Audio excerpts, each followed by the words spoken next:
A ir por un informe para arrancar, queridos amigos, de la WWF, que habla de la presencia de plástico, exceso de contaminación por plástico en el mundo. De hecho, quiero que pasemos a revisar un titular que dice lo siguiente: la contaminación por plásticos en el océano se cuadruplicará al 2050, llevando a más áreas a superar el umbral ecológicamente peligroso de concentración de microplásticos. Esto, Salfate, es un estudio donde se revisaron más de 2.590 estudios individuales para realizar este informe. Aquí es cuando uno se hace la pregunta: ¿estamos avanzando o estamos retrocediendo? Porque si uno mira el Excel, en este caso, uno se fija en las gráficas, se fija en las imágenes que estamos mostrando en estos momentos, y pareciera que toda campaña de iniciativa personal del ciudadano a pie, en la idea de querer colaborar con el medio ambiente, pareciera que se fue a las pailas. Yo no sé si tiene que ver con una época estival, vacacional, pero los números claramente parecen disparados, casi comparables como el asunto de los contagios de la pandemia. Entonces, en realidad, ¿dónde está la problemática?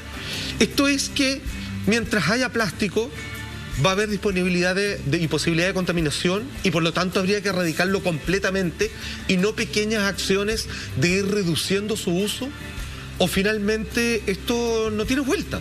O sea, mientras haya plástico, siempre va a haber una cantidad enorme de personas poco conscientes que en pos de su comodidad van a terminar tirando estos desperdicios al mar, que lo siguen considerando un basurero. O sea, el parelé, ¿dónde está? En erradicar finalmente este producto, porque ya las peticiones personales se han hecho a nivel empresarial de las grandes fábricas, tampoco parecen tener mayor interés a hacer demasiado caso. E insisto, hay más campañas que nunca, ya todos tienen el tema dentro de su cabeza, pero estamos peor que antes. Entonces acá hay algo que no está resultando claramente. El tema está en la gestión de los residuos. Yo creo que ahí está la clave, más allá del uso del plástico o no, que hoy día en nuestro país vamos a tener pronto una ley que va a entrar en vigencia que tiene que ver con el plástico de un solo uso, que me parece súper bien, porque al final el plástico o el abuso de lo desechable es el mayor principal problema hoy día. Entonces, muchas veces las empresas hacen este como greenwashing o este lavado de lo verde, en donde te cambian un envase de plástico por uno que pareciera ser papel, pero que finalmente igual es un polipapel y es un material que no termina siendo reciclable. Entonces, nosotros como consumidores también tenemos que hacernos cargo de esa cadena, de ese ciclo de vida, de ese análisis de ciclo de vida, como lo llaman los expertos, que en el fondo es una evaluación que tienen que hacer los fabricantes. Cuando tú decides hacer un producto, tú tienes que ver si ese producto, hasta que tenga su fase terminal, ¿cierto?, si va a tener un ciclo de vida productivo y que no va a generar un impacto medioambiental, y ese envase no va a terminar en el ecosistema de igual manera. Entonces yo he leído mucho con respecto al tema, y claro, muchos proponen de que el plástico en sí no es el problema es la gestión del residuo. Entonces, si ese plástico, por ejemplo el PET, que es uno de los más reciclados hoy día en el mundo, se le da un nuevo uso, se genera esta economía circular. Entonces también tenemos que empezar a que las industrias escojan de manera idónea los envases en donde van los productos. ¿No es posible, cuántas veces hemos planteado que en esto es mejor retroceder para avanzar? Y si volvemos al vidrio, es tan complicado, está hecho por la comodidad, o sea, de yo mantener un frasco que voy y me lo devuelven a cada rato de vidrio. Hay comunidades más pequeñas, de hecho están estos mini market que aceptan que uno vaya con su frasquito de vidrio a sacar productos a granel, ¿cierto? Que los porotos, a mí me parece fantástico, creo que el vidrio puede ser una súper solución. Tomando en cuenta lo que dice Monty, que me parece que es una arista necesaria de estudiar, yo creo que el problema también, sin invalidar otros problemas que se están planteando en la mesa, tiene que ver por dónde hemos situado la responsabilidad. Siento que históricamente la responsabilidad absoluta se nos ha dado a cada uno de nosotros. Como que tú tienes que dejar las bolsas de plástico para ir al supermercado y tú te tienes que comprar la bolsa de tela. Y hemos dejado un poco de lado, por conveniencia, no creo que sea efectivamente por olvido, a las grandes empresas. Entonces acá está la diferencia que siempre en estos temas tenemos con Monty, porque tú eres mucho más letrada en estos asuntos. Pero claro, tú apuestas a la responsabilidad individual, que es necesaria. Yo creo que es necesaria, pero si nosotros hacemos el esfuerzo, solo nosotros, y las grandes empresas siguen votando, siguen generando estos plásticos, y yo de verdad encuentro ridículo ir al supermercado con mi bolsa de tela, que siempre se me olvida y que cuestan harto cara en los supermercados, dicho sea de paso, con la bolsa de tela y voy a comprar, no sé, 1 kilo de plátano. ¿Y en qué pongo el plátano? ¿Qué te entregan para poner el plátano? Bolsas de plástico. Sí, esas bolsas de plástico tendrían que haber sido eliminadas por completo. Eso es el pan, la fruta, las verduras, todo. Yo creo que de 10 pasillos, 9 pasillos son llenos de plástico. Sí. Había un proyecto hace un tiempo de hacer un pasillo libre de plástico acá en Chile. Proyecto que quedó en nada. ¿Por qué un puro pasillo? ¿Por qué no? La responsabilidad es nuestra de eliminar todas las bolsas de plástico, pero las grandes empresas, los grandes supermercados no tienen ni una responsabilidad? ¿Por qué el arroz me lo siguen vendiendo en bolsas de plástico? Y aquí es donde yo me pierdo un poco porque, Monty, a ver, tú que has leído más de esto.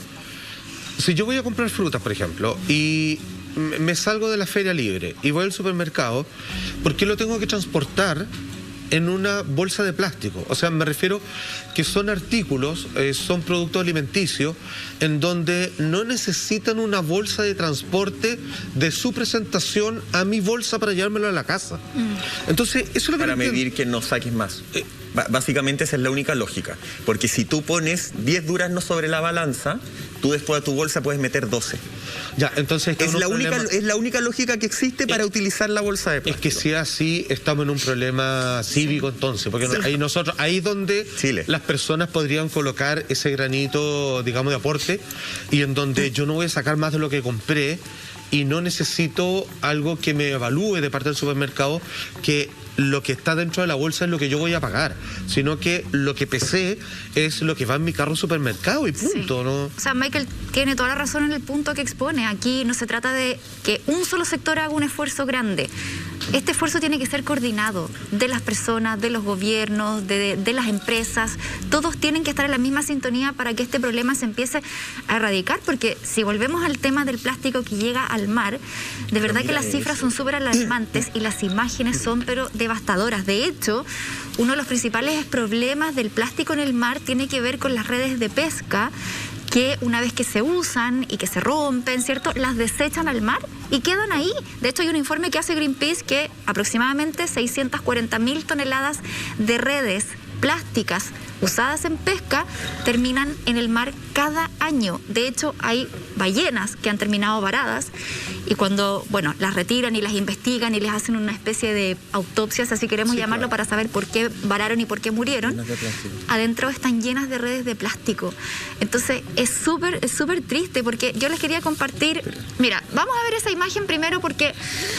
Mira, es súper doloroso porque los animales al final no distinguen lo que se están comiendo, porque hay que entender que el mar funciona como por un sistema de depredación natural, ¿cierto? Los más grandes se van comiendo a los más chicos. Y en ese sentido, el pez va y agarra nomás, agarra su presa. Sí, claro. Y esa presa al lado puede tener, no sé, un plástico y te lo comes. O no al lado, esa presa consumió ese plástico, por lo tanto el animal más grande está consumiendo un animal, un pez que ya está contaminado. Ya está contaminado. No sé si vieron, hace muy poquito también salieron imágenes bien impactantes de un cocodrilo en Palu, en Indonesia, que estaba con un neumático atrapado. Sí, ¿Saben cuánto pasó con ese neumático? Bueno, estamos hablando de un animal en estado salvaje y todo, con mucho esfuerzo se trató de sacar ese neumático, un operativo que duró 3 semanas y que lo hicieron los vecinos, pero se estima que el cocodrilo estuvo 6 años con ese neumático. Sí, terrible. No tendría, por más salvaje que sea, no tendría por qué haber tenido ese neumático así, atrapándole el cuello. 3 semanas fueron el operativo de los vecinos y tú decís como, efectivamente no hay una conciencia de las grandes empresas. Parece que la gente tampoco tiene una gran conciencia. Hay teorías que hablan de que en algún momento le pusieron ese neumático intencionalmente para poder utilizarlo como una especie de mascota,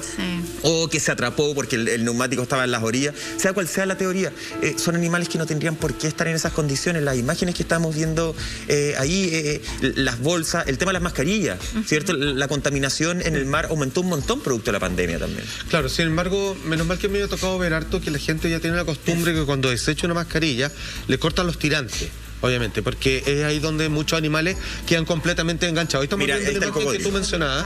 Esto fue en Palu, en Indonesia justamente, y se estima que fueron 5 a 6 años que pasó con ese neumático en el cuello. Y sabes, Alfate, Monty, que hay organizaciones que por lo menos 2 años trataron de atrapar, entre comillas, este cocodrilo para poder sacarle el neumático. No es fácil, pero no podían, y los vecinos fueron unos vecinos. De hecho, un joven que lideró de 30 y tantos años este rescate, lo atrapó con una carnada.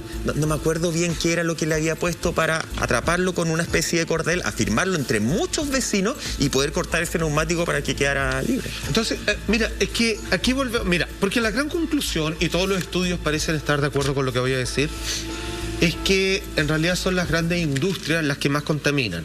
Al punto donde cuando uno dice, sí, que voy a colaborar, voy a reciclar, tengo una compostera, todas las cosas, es muy poco el impacto de mejora donde cada uno logra, pero que son las grandes industrias las que más contaminan. Sí. Sin embargo, cuando veo esa imagen del cocodrilo u otros animales, es como alguien que dijo, ¿sabéis qué? Yo puedo caminar 10 pasos y meter esto en un tarro de basura que está ahí, o lo tiro donde se me para la gana nomás.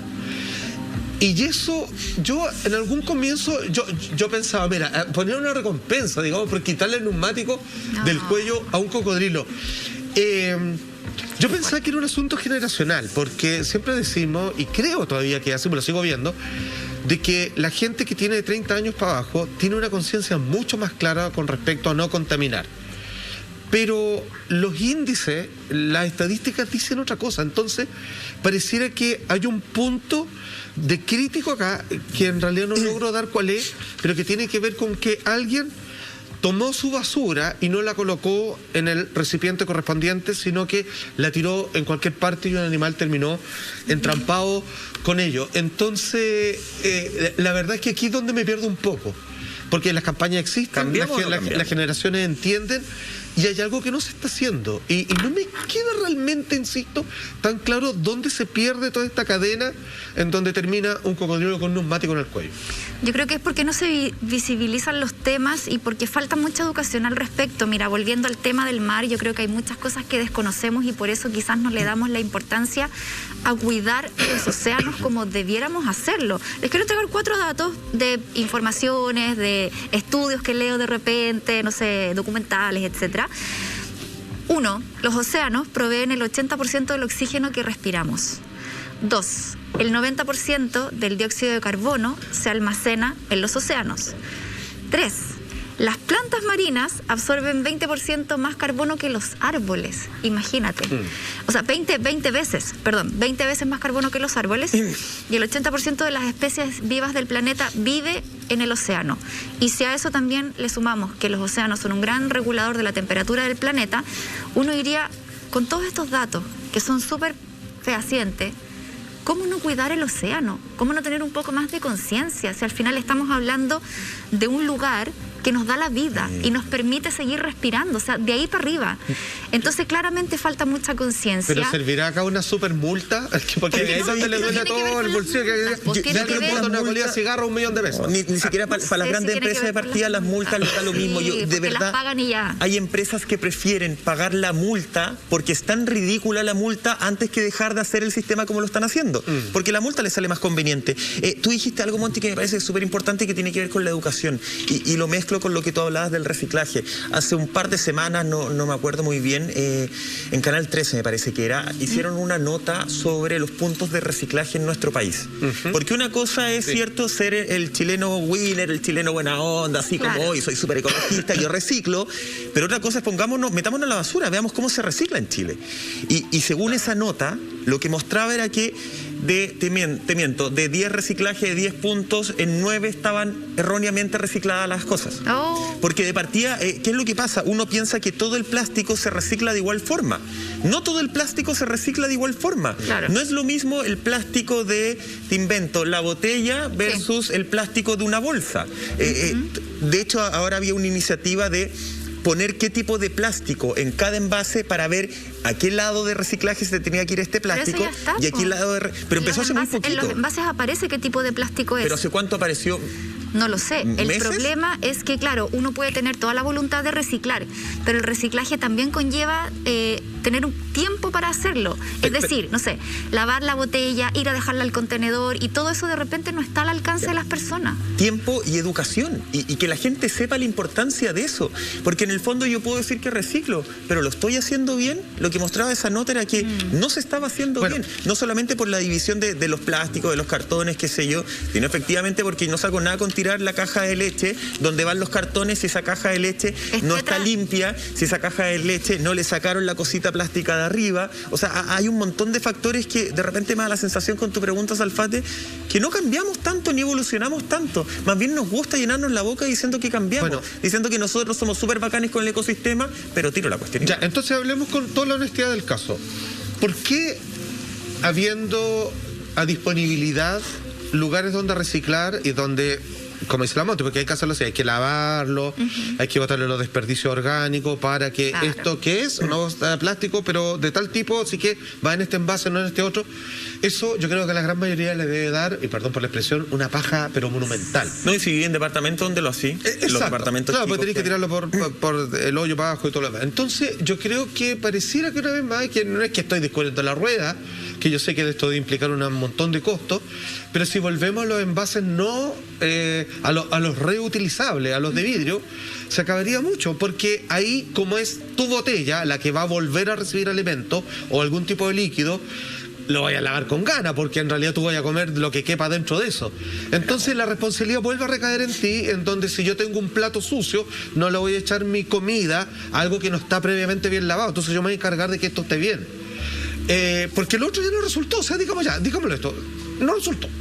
O sea, y si algunos lo hacen, es como en el asunto de la pandemia y sus mutaciones. No sirve, lo tienen que hacer todo o nadie. Entonces, hagamos algo donde la gente esté obligado a hacerlo. Y es un envase que sea reutilizable. Porque el otro ya no funcionó, parece.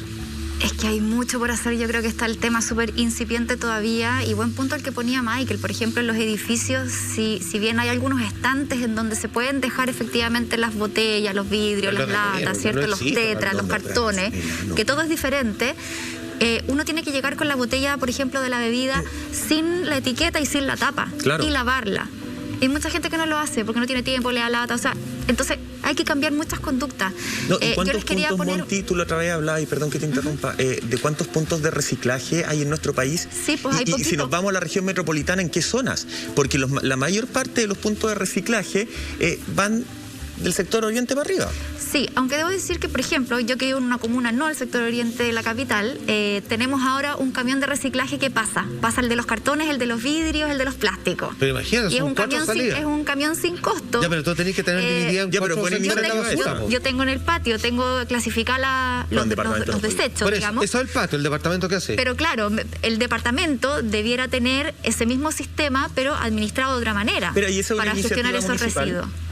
La del camión, creo que de la gobernación regional. Mira, no lo sé, Mike. Tendría que mirar bien el camión. Funciona, por lo menos. Pero en el fondo es gratuito. Pero no sé si todos los municipios tienen ese sistema. Entonces, cuando toda la gente le pones trabas y tú le incentivas a reciclar, pero no le das las facilidades para que lo haga, es una tarea cuesta arriba.